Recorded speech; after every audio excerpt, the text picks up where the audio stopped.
Yesu kambikuwe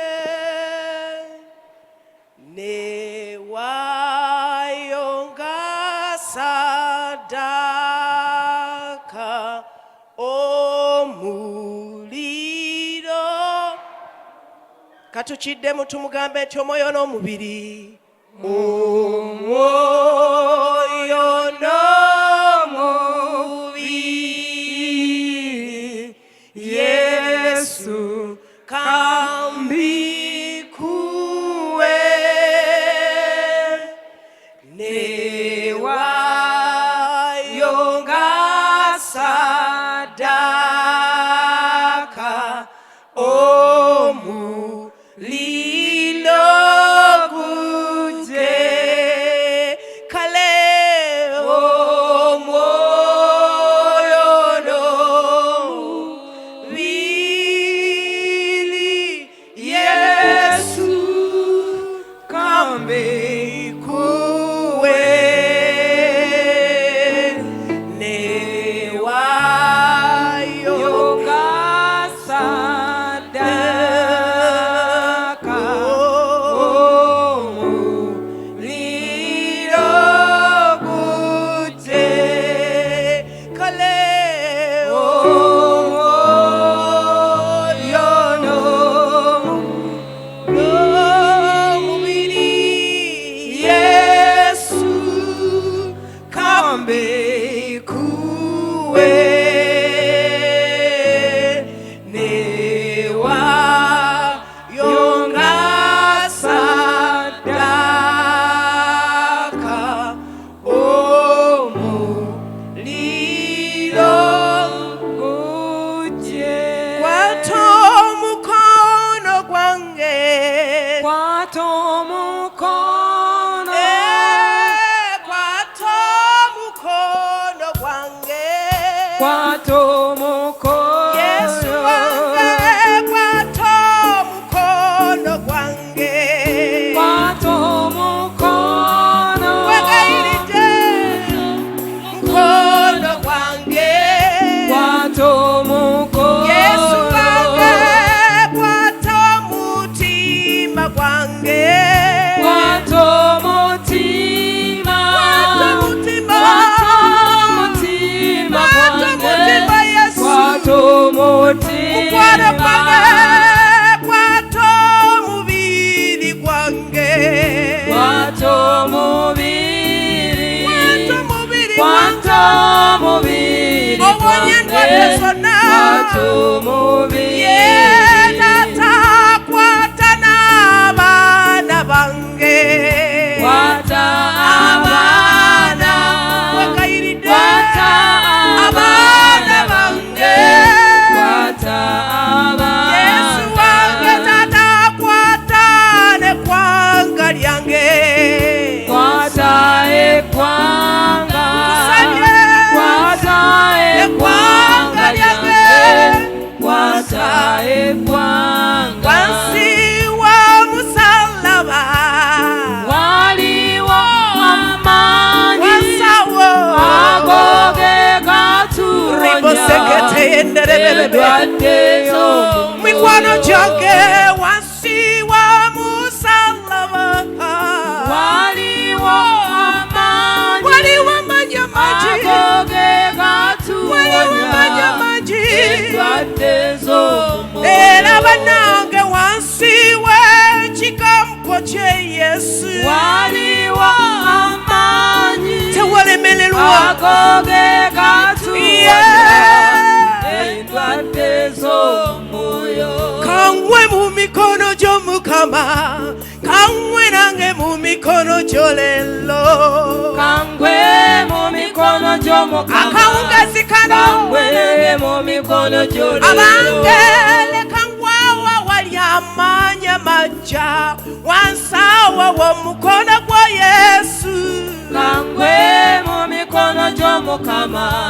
kangwe mu mikono gyo leero Yesu wange mpulidde bangi abakuddewo ng'abajuulira nange leero kangwe wanjulire kangwe mu mikono gy'Omukama kangwe mu mikono musumba wange ngutawo kubanga kwa budabuda emitima ngutewo n'abaana bange taata n'ekkanisa yange essaawa zino ne baganda bange tugudde mu mikono gyo tuwonye leeta kisa kye kinere mukama n'amaanyi g'amajja gudde mu mikono gy'omutukuvu zenno n'ekkanisa yange gudde mu mikono gy'omukama suuna n'eggwanga lyange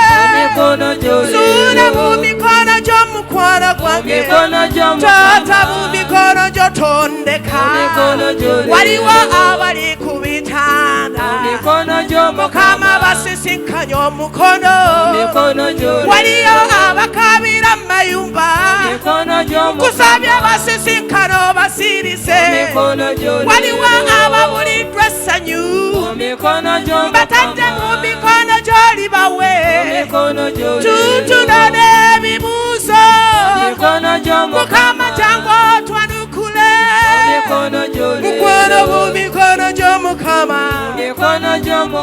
mu mikono gy'omusumba wa yegwe kabaka w'abakabaka taate pologoma ya yuda ngudde mu mikono gy'omusawo wange mu mikono gy'omponye mu mikono gy'onsumulule taata mu mikono gy'onkyuse ompe amaanyi amajja mubiri gwange nfuna amaanyi ne mutima gwange nfuna amaanyi mu lugendo luno nsobola odduwangula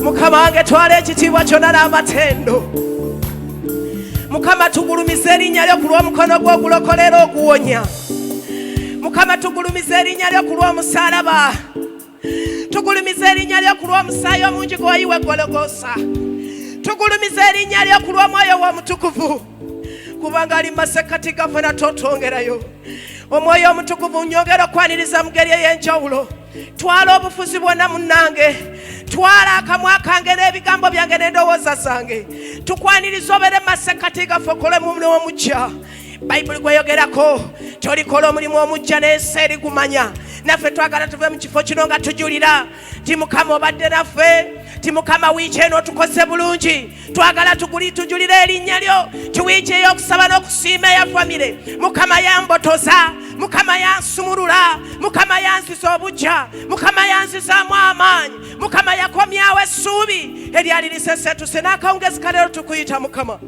obadde oyongera okubeerawo nate totuleka okuba ffeka neyanziza omwoyo omutukuvu mmanyi nti wooli ssebo yesu twala ekitiibwa n'amatendo mu linnya erisinga mu mannya erya yesu kristo omwana katonda omulamu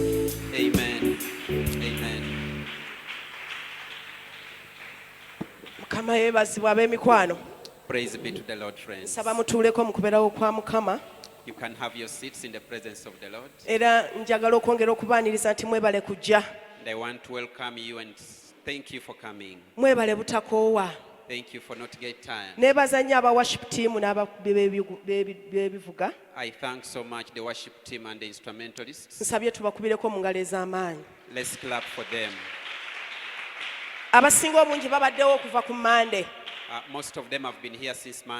bo nga tebakyukakyuka nga ffe we tubadde tusobola okukyukakyukamu For them, they cannot change or work in shifts like we've been mikwano mukama batuweere nnyo omukisa May God bless you so much. mwebale kwewaayo Thank you for the dedication. musumba senfuma yanjigiriza olunyiriri lumu lwesobola kwerabira told me one verse that I will never forget. ku nnyiriri zonna zangize ne luno sobola dwerabira In all the verses he has spoken, nti I mu can't kuweereza forget this one, mukama temuli kufiirwa that there is no loss in serving the Lord.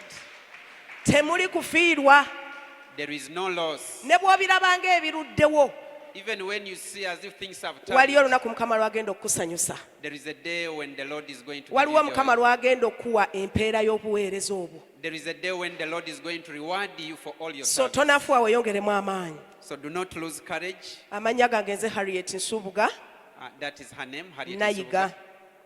Nayiga. olw'ekisa kya katonda nange ndi mwana mu kifo kino By the grace of the Lord, I'm also a child in this place. ate era olw'okwagala kwa katonda ndi muweereza mu family system. And by the will of God, I'm also a minister in the family system. olw'ekisa kya katonda ndi omu ku bakulembeze abakulembera Gentleness family I'm one of the leaders of Gentleness family by the grace of God. era nva mu Gentleness family. And I'm from Gentleness family. aba Gentleness family bwe mubaayo mubabuuzizaako akensusso Those of Gentleness family, if you're here, kyokka special mwenna greeting. mbaagala nnyo. But I love all of you. katwanirize baganda baffe abali ku online Let's welcome our friends online, abali ku mikutu gyonna egy'enjawulo. those on different platforms. By the way, n'abali mu kifo kino tweyanirize mu linnya lya mukama waffe yesu. And those of us here, let's welcome each other. tukubire engalo n'abasumba baffe abataliiwo olw'omukisa omunene gwe batuwa. Let's clap to the Lord for our pastors who are not here with ate engalo us. ezisingawo ennyo tuzikubire mukama waffe yesu olw'enteekateeka ennungi ery'obulamu bwaffe. And great and above all, let's clap to the Lord our God. twebaza nnyo mukama atulinako ebirowoozo ebirungi We thank for God has good plans for us. kubanga bulijjo atuteekerateekera emmere mu biseera ebituufu. Because every day he prepares us food. bayibuli egamba nti okuteekateeka kuba kwaffe kw'abaana b'abantu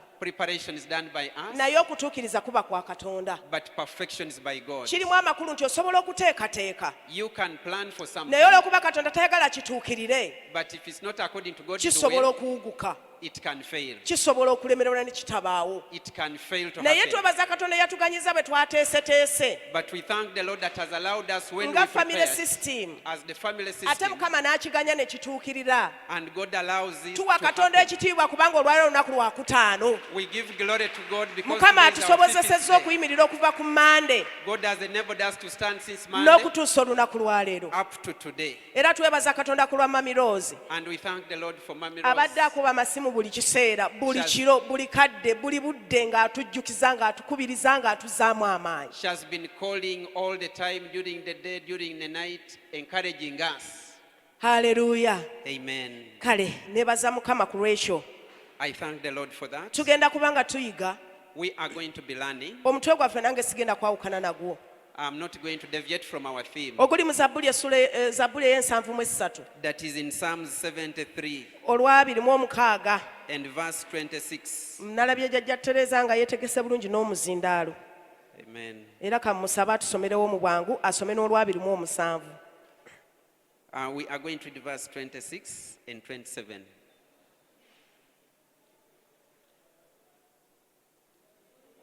Zabbuli 73. 73, 26 na 27. Omubiri gwange n'omutima gwange bimpwako, naye Katonda ge maanyi g'omutima gwange n'omugabo gwange emirembe gyonna. Kubanga laba abakuli ewala bazikirira, wabafaafaaganya bonna abagenda okwenda ne bakuleka.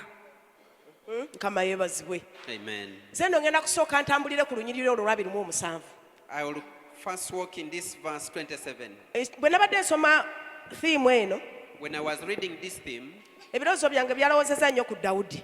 my mind thought so much about David. Era bwe nabadde mulowoozaako, And when I was thinking about him, omutima gwange gwazzeeyoko okutunulirako ku ssuula ezimu eziri mu Zabbuli. my heart went back to look at some of the chapters in Ne Psalms. nzirayokko ku Zabbuli olunyiriri olusooka And I went back to the first verse in Psalms, awagamba nti balina omukisa abo abatatambulira mu kuteesa kw'ababi, where it says, "Blessed are those that do not walk in the ways of the evil. nti bo batambulira mu kuteesa kwa Mukama. They walk according to God's Jjajja way." Tereza tusomerewoko katono awo. Zabbuli olusuula esooka. Psalms 1.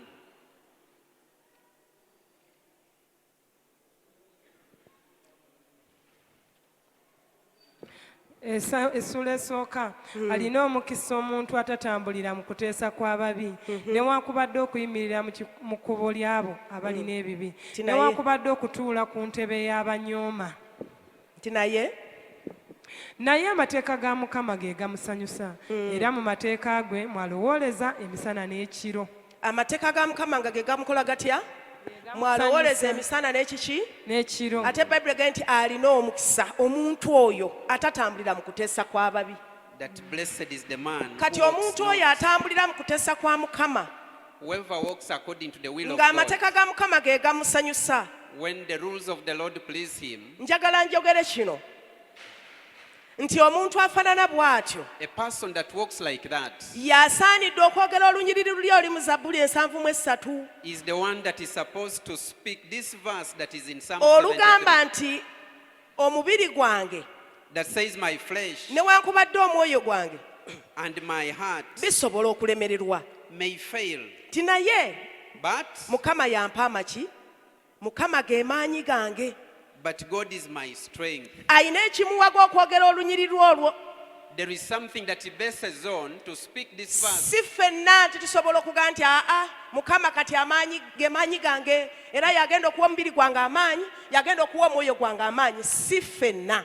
Not all of us can come out and say boldly that the Lord is my strength. Not all of us can say so. Njagala nzija n'omutwe ogugamba nti I want to come with the theme that says, kola ky'oteekeddwa okukola do whatever you're supposed to do Katonda akole ky'alina okukola. and let God do what he's supposed to do. Bw'onoomala okulokoka obulokosi n'otuula butuuzi wano If after getting born again, you just come and sit here, nga tokola kiki ky'oteekeddwa kukola when you're not doing what you're supposed to do, nga ggwe tofumiitirizaako mu mateeka ga Mukama misana na kiro, when you never meditate in the law of God nga day and night, tofaananye ng'oli atambulira mu mateeka ga Mukama emisana n'ekiro, when you are not like the other one that walks in the counsel of God day and night, luno olunyiriri olw'73 olw'26 luyinza obutakukolera bulungi. then this verse 26 in Psalm 73 may not work for you. So ng'oddayo mu kitabo kya Zabbuli gye gitandikira When you go back to the beginning of the book of Psalms n'osoma Zabbuli eno yonna, and read that whole psalm, Zabbuli Dawudi yamalanga akaseera katono agendanga mu kwegayirira. David would spend a little time and then go into intercession. Ebiseera bye byonna ebigambo byonna ebiri mu Zabbuli Most of the words in Psalms biri mu kusaba. are in prayer.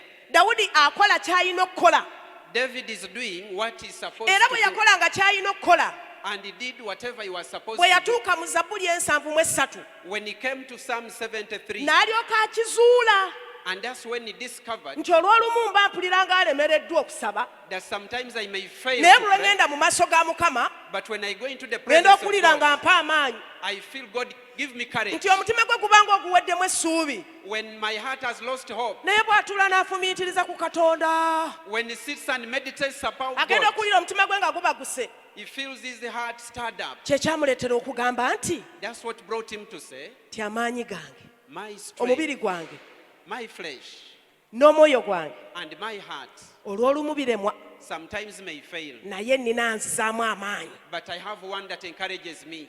Mukama yeebazibwe. Praise be to God.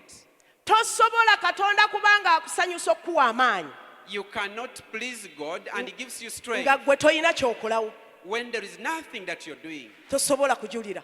You can't give a testimony. Era omuntu ajja wano n'atuwa obujulizi obw'obulimba, When someone gives here and gives a naffe false tubuwulira nga testimony, tebutukomye ku mitima. you even feel it that's not touching anyone's heart. Gwe ne bw'onoobeerayo n'osiya Whatever style he uses when he's giving the testimony, ffe tulowooze nti omwoyo akuguddeko nnyo, such that others can think the Holy Spirit is upon them, naye waliyo amanyi nti olina amaanyi oba tolina. but there's one that knows that you have no strength or not.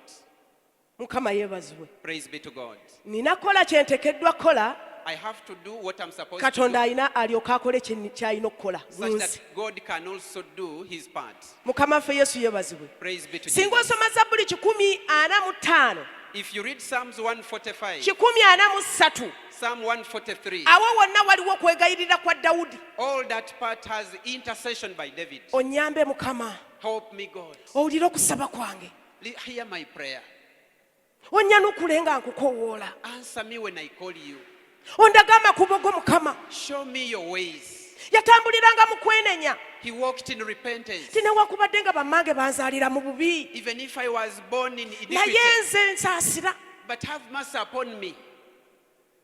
Naye ne bwe tunaawulira olunyiriri luno, But even if we listen to this verse ne tusigala mu ntebe mwe tubadde tutudde, and we remain in the same positions where we are ne seated, tusigala mu bifo bye tubaddemu olubereberye, and we remain in those very positions from which we went emitima from the gyaffe ne beginning, giteekaga mulamuko okukolayo kintu kipya eky'obwakatonda, and we don't encourage ourselves to wake up and do something in God, tuyinza obutajulira Mukama. we might never have a testimony. Tuyinza obutaba na kigambo kiyinza kukakasa nti amaanyi gaffe Mukama ye maanyi gaffe. We may not have no such word that comes out of us said, the Lord is Omanyi my amaanyi strength. gaffe kwe kasibukira? Do you know where our strength comes from? Omanyi w'owulirira nti kakati Katonda akuwadde mulungu empya? Do you know the point where you feel that God has given you a special Bw'oba mu mbeera embi ennyo, bw'oba mu mbeera embi ennyo, if you are in a very bad situation, naye ng'olina essaala ze weetegekera emabega, but when there are some prayers you made some time back, weesanga bwesazi ng'olina w'oyise. you just find yourself going through somewhere. Embeera ne bw'eba nnungi nnyo, However good the situation may be, naye olw'okuba nti obadde olina ky'okola mu bulamu bwo obw'omubiri n'obw'omwoyo, but because there's something you have been doing in your spiritual Katonda physical bw'alaba life, nti eyo embeera obulungi bwabwe egenda kuzikiriza, when God finds that that situation is going to destroy you, akutaasa, He saves you n'okimanya, and you get to know, n'ojulira. and then you go through it. Nabadde wano ng'omwami Lubega abuulira eggulo. I was here when my friend Lubega was N'atugamba preaching, yali mu nsi z'ebweru, and he told us he was abroad. ng'omusaala agufuna buli lwakutaano. He was getting his salary every Friday. Naye yagamba Mukama, But he told God, ng'amaze okuwulira eddoboozi lya Mukama, after hearing the voice of God, kino nkikolera ggwe. I'm doing this for you. Mukama yeebazibwe. Praise be to God. N'alinnya ennyonyi n'adda e Uganda. And he boarded the plane and came back to Nga Uganda talina nnyumba wagenda kusula. without a house here where he was going to reside. Katonda abantu abamalirira okukola bwe batyo. People that are determined to do that, Yeebaka wiikisi bbiri n'afuna ssente. he stayed for 2 weeks and got the money. Yeebaka ekiseera kitono nnyo n'afuna omulimu. He was here for a short time and got a job. Kubanga yakola ky'alina okukola, Because he did what he was supposed to do, Katonda n'akola ky'ateekeddwa okukola. and God did his part. Ebintu biri bibiri. There are two things. Ffe tukola kye tulina kukola.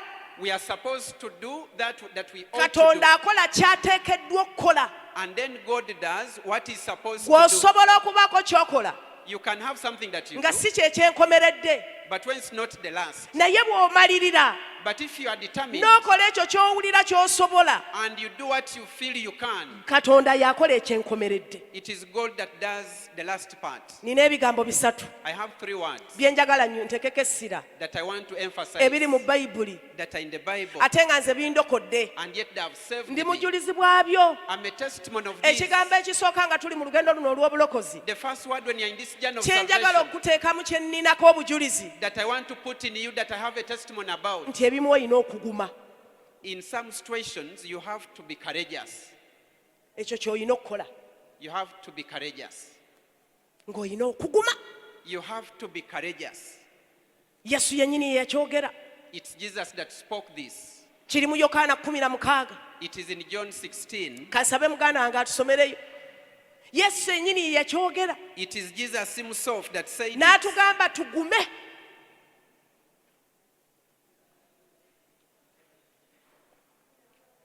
Asatu mu ssatu. 16:33 in John. Agamba ebyo mbibabuulidde mube n'emirembe mu nze, mu nsi mulimu ennaku, naye mugume, Naye mugume. nze mpangudde ensi. Mukama yeebazibwe. Amen. Embeera ezimu olina kuguma, In some situations, you have to be courageous ng'ekyo ky'olina okukola. when that's what you're supposed to do. Kasita olaga Mukama nti kati ngumye, Once you show the Lord that you are now courageous, ekijje kijje, whatever comes, nze kangumire ku ggwe Mukama. let me cling on you, God. Awo w'ogenda okuba ow'amaanyi, That's where you're going to be strong. Katonda w'agenda okuviirayo, That's where God is going to come. agambe nti kamaze okusalawo okuguma, And so since He's determined to be strong, kanje mmuyambe, let me come and help. kubanga nze nawangula. Because from you have overcome. Naye atugambye naffe tugume, And He says, let us also take y'agenda us. otuwanguza. He's going to make us Naye overcome. kasita otetemukira obulamu bwo, But once you fear and weaken, embeera n'ekutetemusa, and the situation weakens you, n'otoba na mbeera ya kuguma, and you lose courage, talina wakuyambira.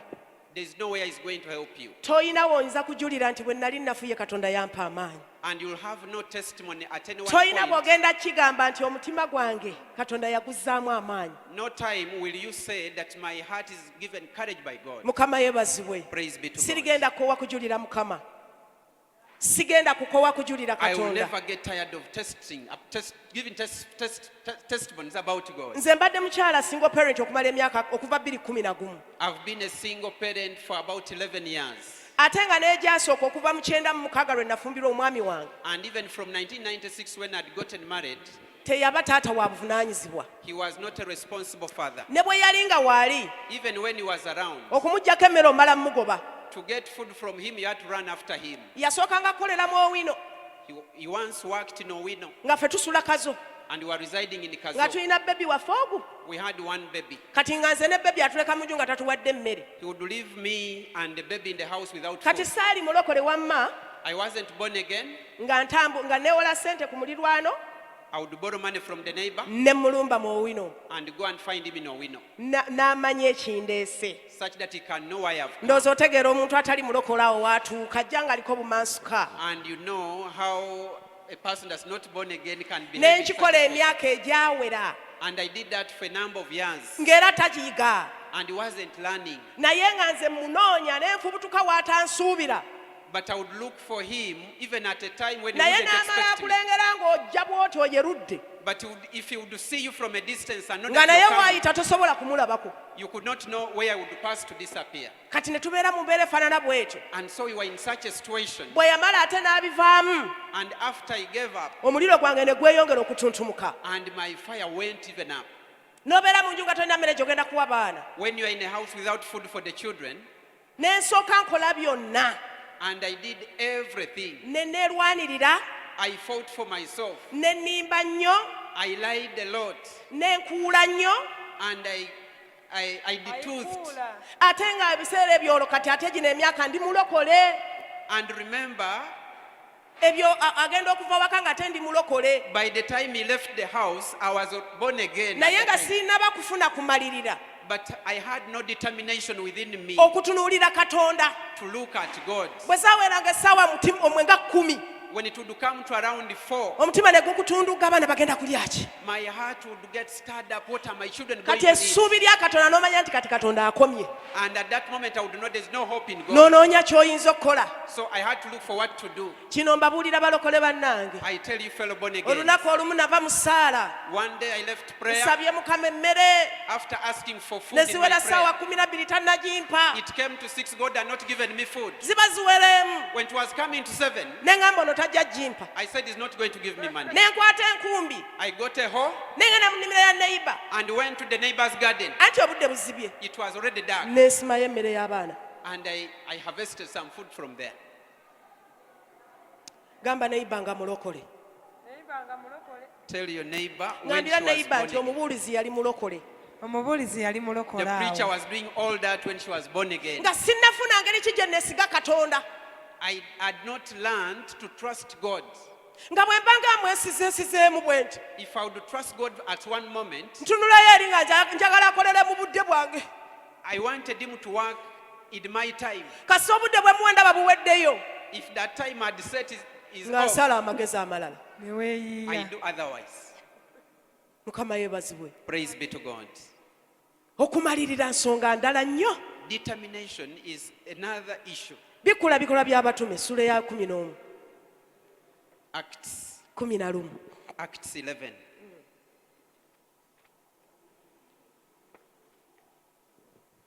abiri mu ssatu Acts 11:23. nkola by'abatume 11 olunyiriri lwa 23 yes naye bwe yamala okutuuka n'alaba ekisa kya katonda n'asanyuka n'ababuulirira bonna nti mumalirire mu mitima okwekwata ku mukama okwekwata ku mukama waffe bwe yamala okutuuka amasekati gaabwe After coming to their midst, nti ekisa kya katonda ne kimukkako the grace of God came upon him. ekisa ekikka kireeta kigambo ki What word does the Malirira. grace bring? malirira mu mutima Be determined in your heart okwekwata ku mukama to cling on God. mukama waffe yesu yeebazibwe Praise be to our Lord Jesus. ensonga ziri ezi There are 3 issues nze zenkoze era zenkola nakakati nkyazikola that I've done, and up to them I'm still doing them. malirira I'm determined, nguma I'm steadfast, ate ne neefubako and I put in a lot of effort. mukama yeebazibwe Praise be to God.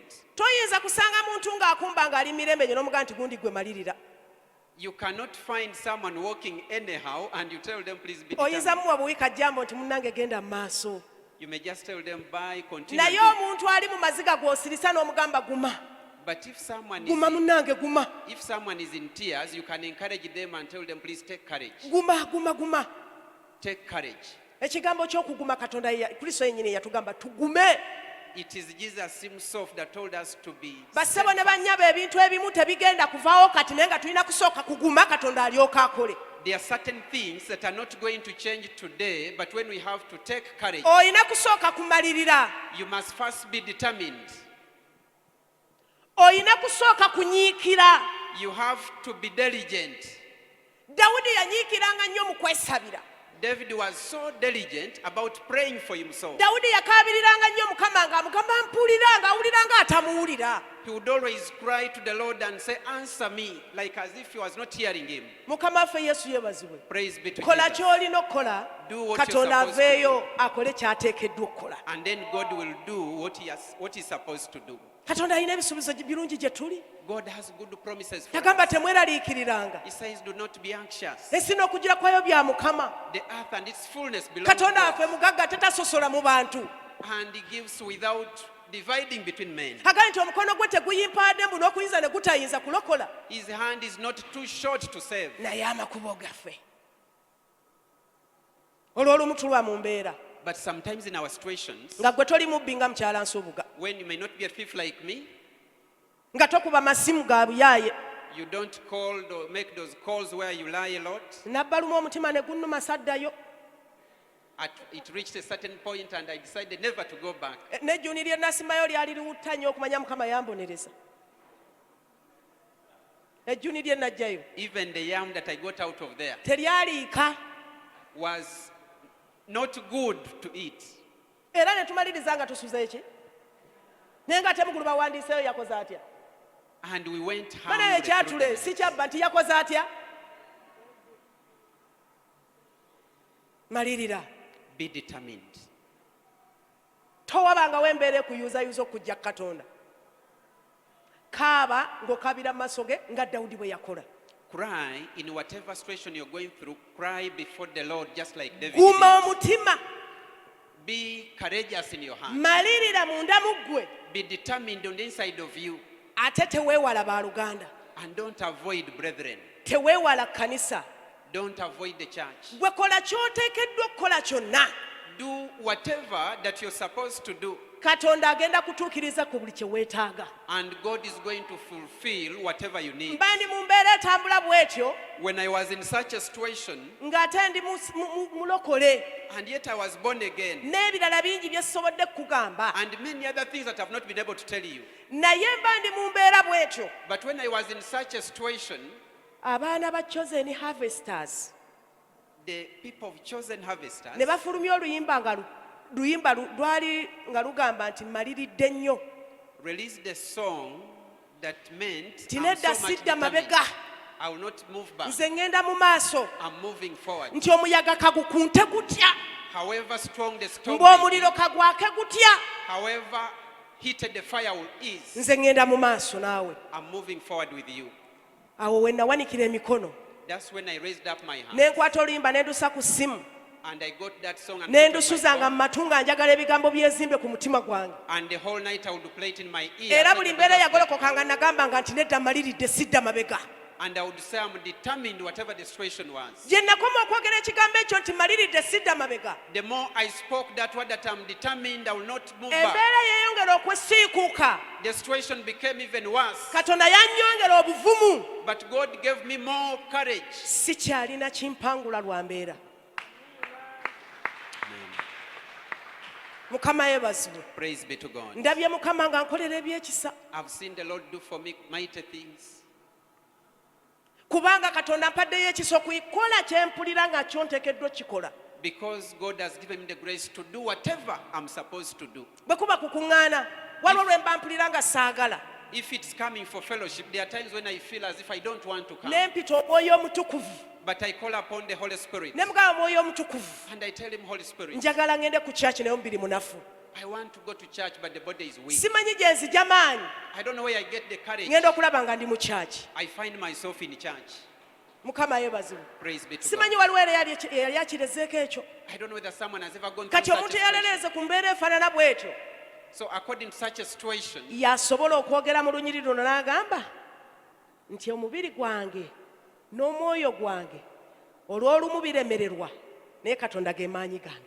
it is only such a person that can reach a point and say, sometimes my flesh and my heart may fail, but the Lord is my strength. Oyinza okulemererwa okusiiba ng'oli wekka You can fail to fast when you are alone. nga tokiwuliranga nako When you have never felt it in you, nti leero kansiibe, that let me fast today. naye bwe balangirira okusiiba ng'ekkanisa But when they announce a fast as a church, n'ogamba omwoyo omutukuvu and you say, Holy Spirit, simanyi nti nze naasobola okusiiba I don't know whether I will be able, naye jangu onsobozese. but come and enable me. Kati bw'omala omugamba ekyo ekigambo After telling him that word, emmere ne bw'ebaawo gwe yogera eri omubiri gwo nti nasiibye. even when there is food at home, tell your spirit, tell your body, "I've Enjala ne fasted." bw'eba ekutandiseko ginnyonnyole nasiibye. Even when you're so hungry, tell it, "I've Obyogera fasted." ng'ali mu kusaaga, You speak them jokingly, Katonda gy'asindikira amaanyi. but that's where God bases Omubiri gwo ne gusiiba ne gumalako olunaku. and your flesh is able to fast through the day, N'owulira omwoyo gwo nga gusobola okusaba. and you feel your spirit can now pray. Kaakati awo gw'osobola otugamba It's now a person like that can tell us nti amaanyi omubiri gwange that my flesh n'omwoyo gwange guno and my heart olw'olumu bisobola okulemererwa, may fail, naye Katonda ge maanyi gange. but God is my strength. Naye olunyiriri tolwesibaako, olunyiriri tolwesibaako luno But don't just take that verse anyhow and cling yourself onto it. nga gwe olinda Katonda mbu assa amaanyi nga gajja gakankana gakugweko. When you are just waiting for God to send his power that will find you wherever you and it lands on you. Katonda akwagala gwe okole ky'oteekeddwa okukola. God wants you to do what you're supposed to do. Tewali kufa manyi kusaba. There's no one of us that knows how to Naye pray. ffe tutandika mpola mpola n'omuyita n'ogenda mu maaso ng'omugamu naye sisobola, naye jangu kasita kulaba nga ggwe ebyo bitandise. We don't know how to pray, but when we come in his presence and we say, "Cannot," Ebisigadde bimulekere. once he sees that we have started, leave the rest to him. Ne bw'owulira nga gw'oli munafu, Even when you feel you're weak, gwe kola ky'oteekeddwa okukola. do whatever you're supposed to do. Okubotola, amafuta, amaanyi biri mu maaso ga Mukama. Breakthrough, anointing, and moving forward is from God. Mukama yeebazibwe. Praise be to God. Teri muntu agenda kutuula butuuzi ku katebe, There is no one that's going to remain seated gwe ng'otudde awo when you're seated there, ng'emmere eri mu ffumbiro, when there is food in the kitchen, ogambe nti enjala ennuma, and you say, "I'm hungry." mmere jangu nkulye, Food come and we eat. nti jangu nkulye. That food come and Tujja I eat. kukusanga ku katebe ng'ofiiriddeko, We will find you dead on your seat. kubanga gw'olina ogenda okwejjulira emmere, Because you're supposed to go and serve yourself food ogyereetere, and bring it ogyeriise. and eat by yourself. Mukama yeebazibwe. Praise be to God. Kola ky'oteekeddwa okukola, nange nkole kye nteekeddwa okukola, tulyoke tujulire Mukama nti ge maanyi gaffe. Do Mukama what you're yeebazibwe. supposed to do as I also do, and then we shall testify about Tusome the mu goodness Bakolinsi of God. ekyokubiri essula ey'okutaano. Let's read in 2 Corinthians chapter 2 and verse 5. 5:9. Chapter 5, verse 9. 2 Corinthians 5.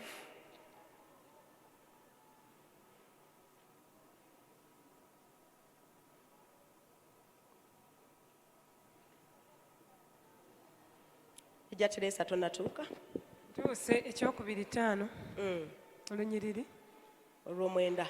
oba Olw'omwenda. olunyiriri olw'omwenda. Era kyetuva tufuba oba nga tukyali muno oba nga tuli wala okusiimibwa ye. Mukama yeebazibwe. Amen. Njagalawo akagambo kyetuva tukola tutya? Tufuba. Tufuba. That we make it our aim, putting in effort. Tewali muntu w'amaanyi mu bintu by'obwakatonda. There is no great person in the things of God. Ne be weegomba ba bwereere. Even those that you admire is for nothing. Nabo bambi bafuba bufubi. They also put in a lot of effort. Bwe bamala okufuba, After putting in their effort, Katonda n'atunuulira okufuba kwabwe, God looked at their effort ye n'alyoka aweereza amaanyi. and then he sends the power. Bw'asanyuka ng'alaba tufuba, When he's pleased as we put in ne great tulyoka effort, tufiitinga mu lunyoli mu Bannekemeya and then we fit in that verse in Nehemiah essula ey'omunaana chapter 8, olunyiri lw'ekkumi verse 10. luga nti essanyu lya Mukama It says the joy of the Lord ge maanyi gaffe.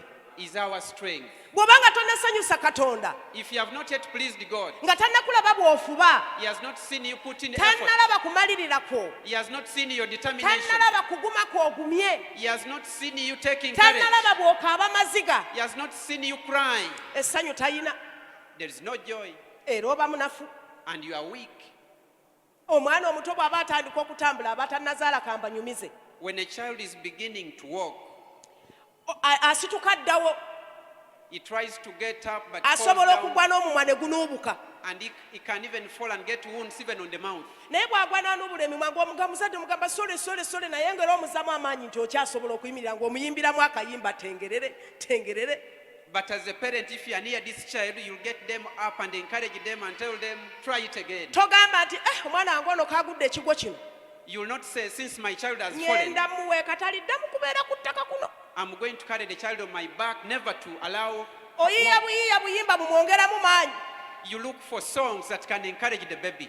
n'agwanga bw'addawo He falls as he gets up. buli lwe yeeyongerayo mu maaso wadde agudde gwe essanyu lya muzadde Whenever he walks 2 steps and falls, it's your joy. olaba okufuba kw'omwana You see the effort of your child.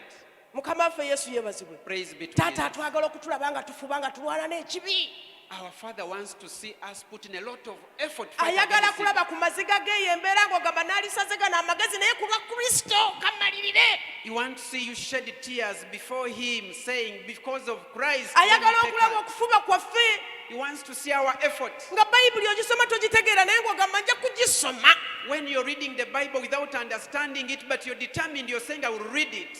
mukama yeebazibwe Praise be to God. bw'asanyuka ng'alaba obikola bw'otyo He gets pleased when you're doing like that. eno nga ffe tufuna amaanyi Then we get the power. nekemeeya essula ey'omunaana Nehemiah, ojja chapter kusoma 8. olunyiro lw'ekkumi awo You'll read verse 10 oba 11 or 11. we wali ekigambo ekigamba nti essanyu lya mukama That's where the statement is. That baganda says, baffe ab'omulembe ogwo our brothers at that bw'oba time, osomye eri gye yeetandikira eyo essula ey'omunaana when you read where that chapter 8 begins, beeteesa okujja okubikkula ku kitabo they agreed to go and open a book. era ne bagamba nti tukuŋŋaane ffenna And they said, let us gather. ne basoma ekitabo And they read the book.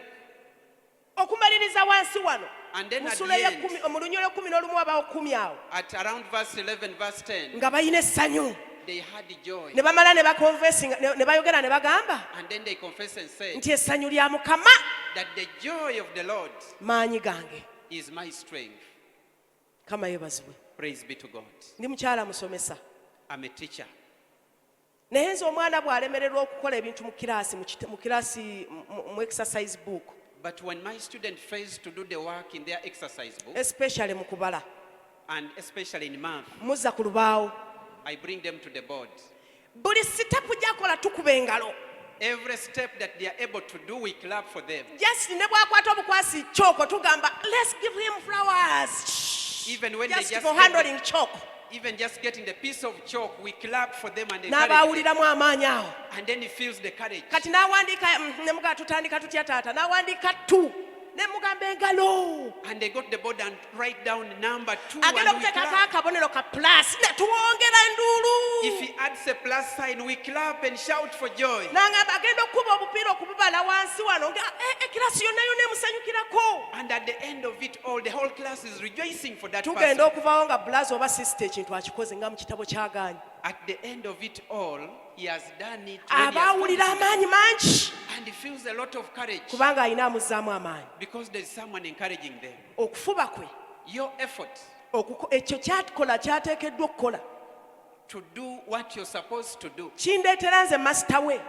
it makes me, the teacher, okumufula ow'amaanyi to make him powerful. ffe bwe tunaakola ntuyimira mu bifo byaffe If we stand in our positions, bye tukola nga tuwulira ng'ebitajja when we say as if what we are naye doing ne is not right, tulemerako but we cling on that, ne tukola kye tulina okukola and we continue to do what we are supposed to do, tugenda kujulira mukama tumugambe nti nzuulidde ddala we are going to testify before God and say, I've discovered nti mukama ge maanyi gange that the Lord is my strength. mukama yeebazibwe Praise be to God. aleluya Amen. ebigambo by'olwaliro bitono nnyo My words are few today. bisatu byokka Only 3. guma Take heart, malirira be determined, fuba and put in a lot of effort. nkugambye nti olunyiriri oluli mu Zabbuli essula eno eya 7:3 olunyiriri olwabirimu omukaaga that verse 26 in Psalm 73 si yaffe ffena is not for all of us. y'abo bokka It's for only those abakola kye balina okukola that do what they are supposed ne to do. beewuunya Katonda by'akoze nga bo bakoze kye babadde balina okukola nga tebakisuubira. And then they are amazed at what God has done when they don't even expect it, but when they have done their part. Mukama yeebazibwe. Praise be to God. Gye muli mikwano gyange. Are you there, brethren? Haleluya. Amen. Yimirira mu kifo kyo. Stand in your position.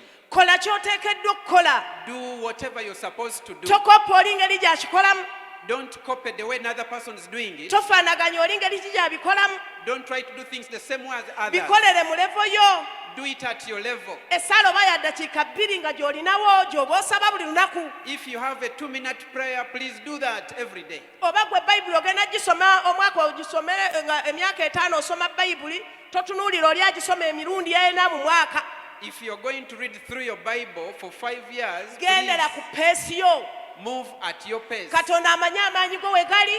God knows where your strength is. Amanyi obunafu bwo. He knows your weakness. Amanyi ky'osobola. He knows what you can. Ate amanyi ky'otosobola. And He knows what you can't. Mukama yeebazibwe. Praise be to God. Singa abalokole ffenna tutegeera ensonga eyo. If all Christians understand this, Singa tetulina na ntalo mu kkanisa. we would have no wars in church. Mukama yeebazibwe. Praise be to God. Ekireese entalo. What Kwagala kukola oli ngundi nga bw'abikola. What has brought wars in church is Kwagala kufuuka oli mulala kyali. trying to do the way other people are doing it. Nze ndi byange ne Katonda wange. I'm in my own way with Naawe my oli God. bibyo ne Mukama.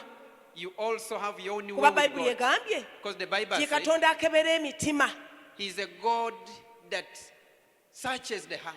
Amanyi embeera zaffe zonna n'ebirowoozo byaffe. He knows all our situations and our thoughts. Ffe tukomewo obukomi mu positions zaffe. Let's just come back to our positions. Tukkirize wiiki eno nga Mukama bw'atuwadde ekisa okubeera mu maaso ge. Let's believe this week, since God has given us the grace to come in His presence, Malirirayo kookoleyo ky'obadde tokola eky'obwakatonda. be determined to do certain things that you have not been doing. In God. Kitandike mpola. Begin it slowly. Yongerako ku ekyo ky'obadde okola. Add it to what you have been doing. Bw'ebanga obadde osaba buli nnaku essaawa ezo 2 yongerako eddakiika 10. If you have been praying for 2 hours daily, add 10 minutes. Bwe yongerako mpola ku ekyo. Add little at a time to Bwe that. kuba kukuŋŋaana nga wali wasalawo dda n'oganze nina lumu mu wiiki. Fuba oteekeko olwokubiri. If it is fellowship and you have been coming once a week, add a second day. Ekintu ky'okolera nga si maanyi go. Ekintu ky'okola nga si maanyi go. That thing that you do outside your own strength, Ng'okiwulira kiwakana n'endowooza zo. when you feel it is against your thinking, Naye nga kya bwakatonda. but when it is divine, Kirimu omukisa gwa Mukama. has a blessing of the Lord. Nali ngabye ku ssente. Have you ever given money? Naye nga ndi mu lutalo nazo. But when I'm struggling with it, Nga mpulira nga ngamba omutima gwange guno nagwo gwetumiikiriza nnyo 5,000 gye giri mu nsawo kati ate njiwa omuntu.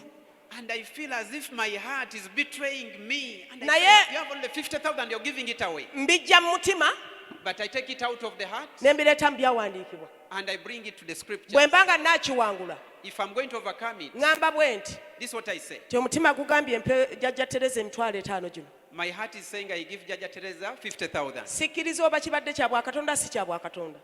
Do I believe that it's divine or not? Sikkiriza. I didn't believe. Sakiriza. Naye kankole ng'ekigambo bwe kigamba. But let me do as the word says. Mukama wagamba God said, emmeeme egaba ky'osiga nze kasanfunayo ennyiriri nga 3 nga zinsapootinga once I get some 3 verses in support nga of nzikiza that, oluyoogaano olubadde lusika omuguwa I silence the noise and confusion that was inside of me. nga nkola ekigambo. And then I do according to the word. Ngenda okumaliriza By the end of it, nga nze muwanguzi. I will be the victor. Mukama yeebazibwe. Praise be to God. Mukama agenda kukutendeka okulwana entalo ez'omwoyo. God is going to train you to fight spiritual Mukama wars. agenda kukutendeka engeri gy'obeeramu omuwanguzi. God is going to train you how you Naye can be sooka ove victorious. w'oli But first move out of your position weeyongereko mu maaso. and move forward a little. Yesu bye yabagamba Jesus told them, tisuulako ebuziba. go deeper, Suula ebuziba w'ennyanja. launch deeper. Malirira okuvaako w'oli. Be determined to move out of your position. Nina ekigambo kye nnwanaganye nakyo mu bulamu. There is a word that I've fought with in life. Era nze buli kintu Katonda kyampanguza tekinkwasa nsonyi kukyogera. And everything that God enables me to overcome, Nze I'm not mbadde ashamed to sirina speak. n'abasajja nga sikolagana nabo dakiika 2 n'atakufuukira kukwana.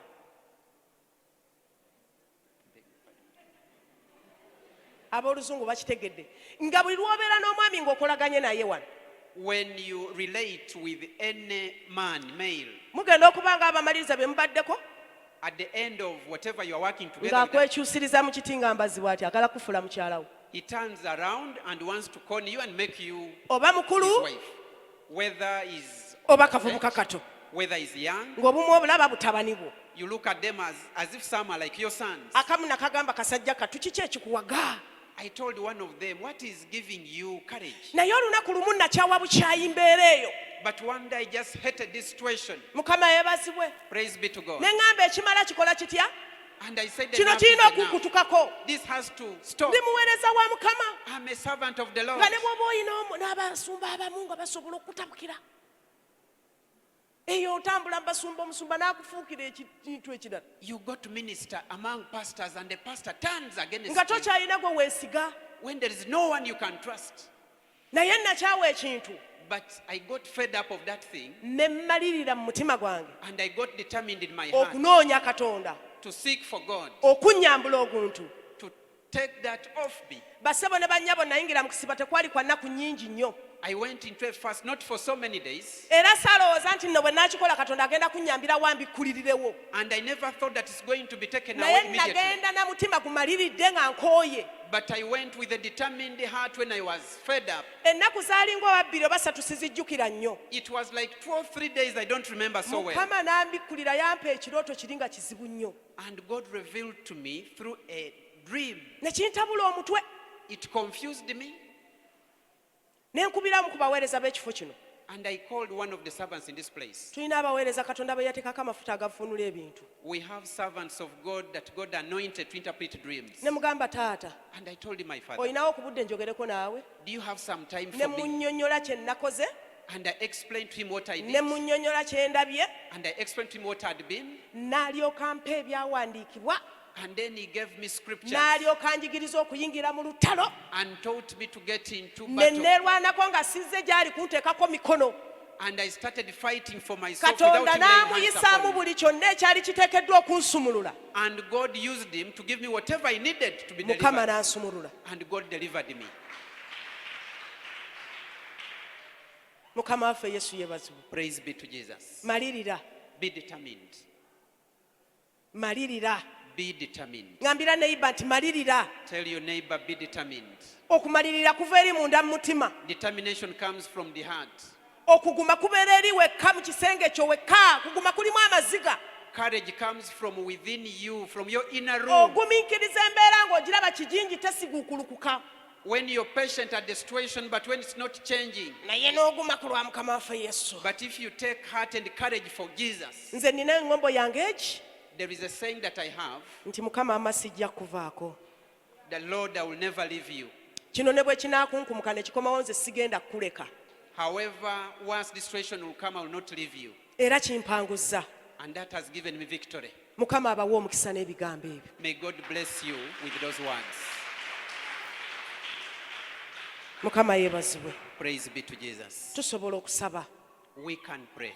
ne tukaabirirako ku Mukama. And we cry to God. Ebigambo bino si byangu kubyetuusaako naye waliyo amuyambi bamuyita Omwoyo Omutukuvu. These words are not easy to do by yourself, but we have the helper called the Holy Spirit. Gwe bw'owulira kizituye mugambe nti Omwoyo Omutukuvu. When you feel it is so heavy for you, call upon the Holy Spirit. Nze nina akafo kange ke nnoonyezaamu Mukama mu kisenge kyange. I have a place in my bedroom from where I seek Naye God. bwe mpulira nga n'agasaba tegaliimu, Even when I feel I have no strength to pray, mugamba nti Omwoyo Omutukuvu, I tell him, Holy Spirit, jjukira eno y'endagaano yange naawe. remember this is my covenant Kino with kye you. kifo we nkunoonyeza. This is my place where I seek for We you, mmanyi we nsindira omukwano naawe. where I know we can sit Leero together. agasaba sigalina, I have no strength to nze pray. nzize kwebaka mu purezensi yo I've come to sleep in your ne presence. neebikkiraawo. And I cover myself from there. Katonda bw'alaba ng'okoze ebintu ebifaanana bwe bityo When God checks and you're doing such things, asobola okukuweera ekirooto awo He can give you a dream from there. ekibagula omutima gwo A dream that stirs up your heart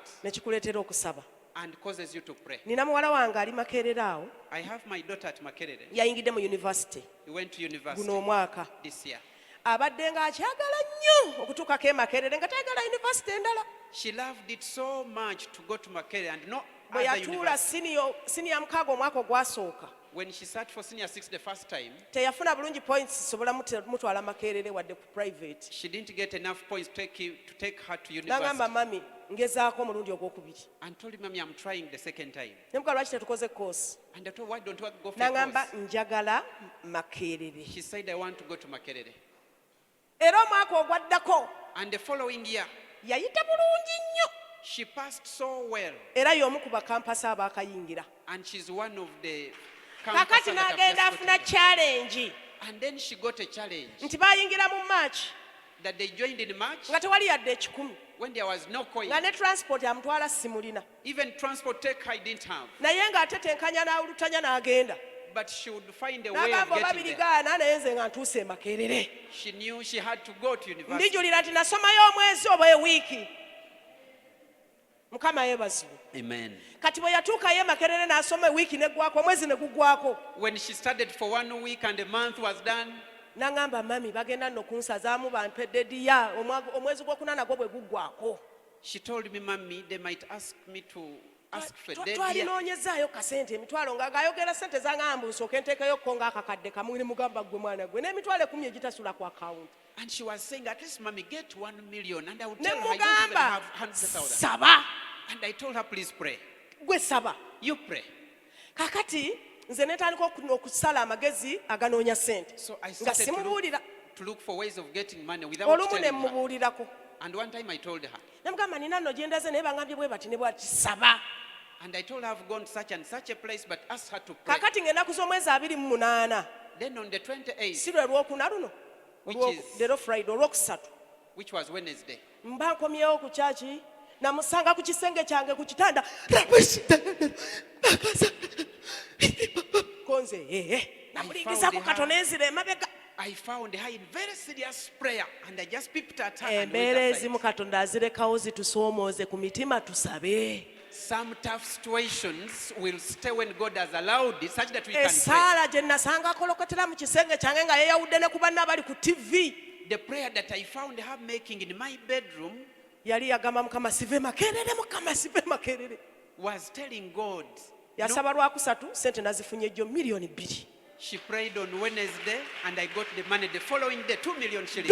Kola ky'oteekeddwa okukola, katonda agenda kukola ky'oyagala.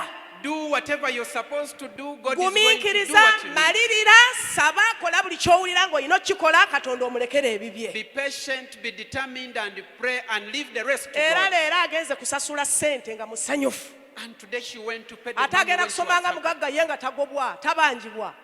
She's going to pay the money and study like a rich person. Kakati ebirala byonna tubirekera katonda. The rest we leave them to God. Bassebo ne banyawo we natandika okwesalawo okwesiga Mukama. I decided to trust God. Njulira obulungi bwa Mukama. I have a testimony. Olw'ekisa kya Katonda. By the grace of Nange God, ndi omu abagamba I'm one of those people that nti say omubiri guno gumanyi okuggwamu amaanyi. that my flesh can lose, Ng'enkuba eyingira mu nnyumba yange. it can fail. Olumu nsobola okuwulira ng'omutima gukeŋŋentererwa. Sometimes I can feel Nga discouraged. tushoni w'omwana abulako ennaku 3 babajje ku mpapula. When it's like 3 days for my Naye ne daughter to take mujjukira an office. by'azze ankolera. But when I remember what God has been doing, Ngenda okuwulira nga nzizeemu amaanyi. I feel the courage. Wenziriramu amaanyi waakolera ebinsukkako obunene. When I get that courage, He does even greater things that I don't Yemuka expect. tumuyite. Get Golokoka up ku and bigere call upon tusabe. Him.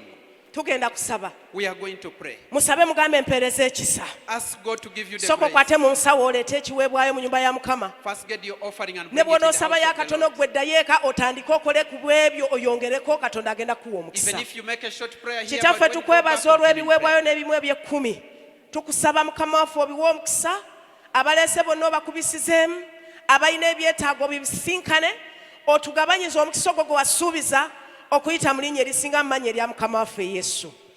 Amen. Golokosa eddoboozi, yimusa emikono gye eri eggulu. Katonda takulekangako, Mukama takwabulirangako. Katonda ge maanyi go, Katonda ge maanyi gange, naye nga nze nkoze kye nteekeddwa okukola. Kyenva nsaba tugolokosa amaloboozi gaffe eri eggulu. Katonda kitaffe nannyini ggulu n'ensi. Mukama tuze mu maaso g'akawungezi ka leero nga tukwebaza. Tuweebala olw'ekisa ky'ogabye eri obulamu bwaffe. Weebala olw'entalo z'oyimiridde n'otulwanira. Tukwebaza olw'olukuŋŋaana lwa leero, ayi Katonda omuyiza ebintu byonna. Ti Mukama obadde naffe wiiki yonna gyetandikidde okuva ku Mande n'okutuusa leero ku Lwokutaano, osigadde okyali naffe. N'olwaleero Mukama wange Yesu tuwulidde ekigambo kyo nga gwe kennyini watugamba nti tugume. Mu nsi watulambiramu ng'omanyi mulimu ennaku n'otugamba tugume, n'otugamba tugenda kuwangula. Naye tuyina bye tuteekeddwa okukola. Katonda ffe naffe otuyambe. Kyenva nsaba ow'amaviivi gange amaanyi agabadde gagigumidde gaddemu amaanyi. Mukama njigiriza okuyimirira mu kifo kyange. Njigiriza okutendeka omutima gwange okusindanga mu maaso go nga Dawudi bwe yasindanga. Njigiriza amaaso gange okulaba ku ebyo ebiva gy'oli, ayi Katonda. Ntendeka akamwa kange kafulumyenga ebigambo eby'amazima. Yambe emmeeme yange ereme okuzirika munda mutima gwange. Mukama mpeereza amaanyi agava ku Namulondo oyo, ayi Katonda. Sobola okuyita mu nnaku zange zino nga sinafuye, Mukama nga sizze mabega.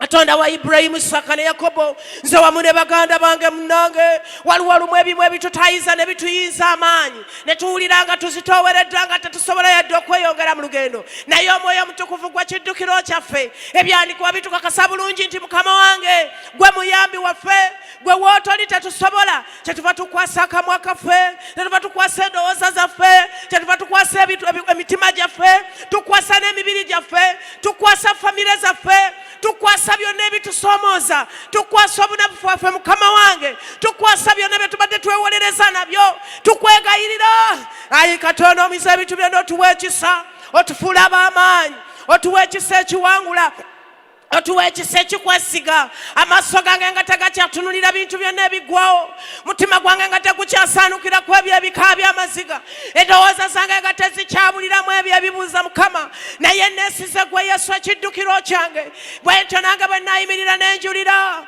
tinkulabye nga gwe maanyi gange Taata, bwe naalabanga byempangudde naajuliranga erinnya lyo. Kyenva nsaba ekisa, Omwoyo Omutukuvu mpeereza ekisa, Omwoyo wa Mukama tuweereza ekisa. Weereza baganda bange ekisa bali mu kifo kino, weereza baganda baffe ekisa abatulaba ku YouTube. Mukama weereza ekisa eri bonna abantu bonna Mukama abayayanira ekisa ekyokusaba, ekisa ekyokusoma Bayibuli, ekisa ekyokweyongerayo mu lugendo luno, ekisa ekyokukola okwagala kwo. Tukwegayiridde Katonda omuyiza ebintu byonna, olw'olumu tunafuwa, olw'olumu tulemererwa, olw'olumu tuzirika, olw'olumu tumalimu amaanyi, naye tunaagwanga mu maaso go kubanga ekigambo kyo kiramu. Tunaagwanga wansi wa musalaba gwo kubanga waliwo amaanyi. Twabadde tutandika nagamenti omubiri gwange n'omwoyo gwange mbiwaddeyo gy'oli nga ye ssaddaaka. Era Mukama nkwegayiridde osibe enkoba ez'okunywezebwa wakati mu bisoomooza, osibe enkoba ez'okunywezebwa wakati mu ebyo ebirumya emitima. Tukwegayiridde totuleka, muyite tajja kuleka, muyite wakati mu mbeera ezisoomooza, muyite wakati mu lugendo nga lukuzitooweredde, muyite wakati mu mbeera nga zikaabya. Tandika gwe okole ky'oteekeddwa okukola. Katonda affe agenda kumaliriza kubanga yeye mutandise era ye mukomekereza. Yeesina okugira kubayo bibye. Katonda affe mugagga mu nsi eno, talina kyabulwa, talina kyajuza, ate tasosola mu bantu. Ye Katonda akola ebyekisa, awanirira emitima egiba giweddemu amaanyi, ayamba n'azibikira ebiwundu, asirisa abakaabira bokka mayumba. Katonda addamu ekiddukiro kyaffe, ye mwami yekka omwesigwa, atasobola kukwabulira, atasobola kukukaddiya. Ye Katonda yekka asobola okukubeererawo. Abazadde nga nabo bambi bakomye era nga tewakyali wayinza kukola ekyo kyalina okukola Katonda. Abalala bonna nga banafuye, Katonda affe asobola okuba nga atukolamu omulimu omulala. Yesu kyetuva tukwekwatako, amaaso gaffe geekutte ku ggwe, endowooza zaffe tuzitadde gy'oli, mitima gyaffe tugiwoze emikono gyo. Tukwegayirira nti Mukama totuleka. Katonda kitaffe nannyini guno ensi totwabulira. Tukwegayiridde tubeerere ekyokuddamu bulikyo. Tukwegayiridde tubeerere ekyokuddamu Mukama. Weebale omuyinza ebintu byonna Mukama wange. Weebale Kabaka w'abakabaka ssebo. Manyi nti Taata gw'otandika era n'omaliriza. abaddeyo mu malwaliro nga bakabira ku bitanda byabwe Mukama basisiikane. Eggwanga lyaffe lirokole mu maziga amangi mwe tukaabira Mukama. Abantu nga balina emitima egitugumbula bannaabwe tukuyita tukomye. Tetulina amagezi ge tusobola kusala. Naye twegayiridde Katonda nannyini mitima nti omutima gw'abakabaka n'egy'abakulembeze negiri mu mikono gyo. Yesu leeta ekisa ku nsi yaffe. Tuyambe. Yesu tuyambe. Baako ky'ozikiza ekimala kimala. Ekimala kimala Mukama. Naye tuwe ekisa tusobola okulaba emirembe n'ekiwummulo. Toganya nsi yaffe okubaamu endwadde ezo zikawumpuli. Totuganyiza ndwadde endala okujja okutulemesa okubaako bye tukola. Toganya galwadde okujja okolekoko okubanga gegazanyira mu ggwanga lino Mukama. Ensi yaffe tugyetolooza omusaayi gwo tetuganya ndwadde endala okujja okutwegattako. Mu linnya lya Yesu Kristo Omwana wa Katonda omulamu. Taata tukuyita omusaayi gwo g'emaanyi. Omusaayi gwo guwonya. Omukono gwo weegulu teguyimpa wadde. Era n'okuyinza tekukyasobola kubanga tegukyalokola. Naye obutali butuukirivu bwaffe batufuuse mu maaso go bwe bubadde butulemesezza nga tukwegayira jangu otuyambe. Golola omukono otulokole Yesu. Golola omukono otuyambe. Golola omukono otuzzeemu amaanyi munnange. Jangu owe bizinesi zaffe omukisa Katonda omuyise ebintu byonna taata. Bizinesi zaffe jangu oziwa omukisa. Jangu otulwanira entalo ffe abatalina yirizi. Jangu otulwanira entalo ffe abatalina buti. Jangu otutemere kuba watali kuba Mukama awatali muyambi. Yesu jangu obeerewo kubanga gwe maanyi gaffe. Tukwegayiridde beera naffe Yesu. Beera naffe Mukama. Taata twala ekitiibwa kyonna n'amatendo. Tukwebaziza kubanga oli Katonda addamu essaala. Nyimusa ekitiibwa n'ettendo nga mbiddiza erinnya lyo. Era nga nkuba engalo nga nkwebaza nti weebale. Weebale olw'omusaayi gwo. Weebale olw'ekigambo kyo. Weebale olw'Omwoyo Omutukuvu atuyamba. Era olina ky'otwongeddeko mu lugendo lwaffe. Taata twala ekitiibwa. Yongere engalo alina kyayongedde ku bulamu bwange. Alina kyayongedde ku bulamu bwo. Tugenda kuva mu bifo bye tubadde tulina mu maaso gye tulaga. Tetugenda kuba mikira, tugenda kuba mitwe. Tetugenda kubeera badafu, tugenda kubeera b'amaanyi. Tetugenda kubeera balwadde, tugenda kubeera balamu. Twogere obulungi bwa Mukama. Tetugenda kudda mabega, tugenda mu maaso. Olw'omusaayi gwa Yesu mu linnya lya Yesu Kristo yatusobozesa. Thank you Jesus. Nkwebaza kubanga waliwo abagenda okujulira erinnya lyo. Nkwebaza kubanga otwongerayo mu kigero eky'okwagala n'okumalirira okuzimbye mu nda yange. Embeera ne bwerifuukuka naddamu nga nkugamba Father I love you. Nkwagala gwe wekka. Kuyita best friend wange. Mukama gwe best friend wange nze sirina mukwana akusinga okwenkana. Gwe mwami wekka ow'amazima. Gwe muzadde abeerawo. Ye gwe musumba wekka omulungi. Asukkulumye byonna. Twala ekitiibwa. Tukweyanziza mu linnya erisinga mumanyire Yesu Kristo mutusabidde n'okwebaza. Mukama bampeere nnyo omukisa.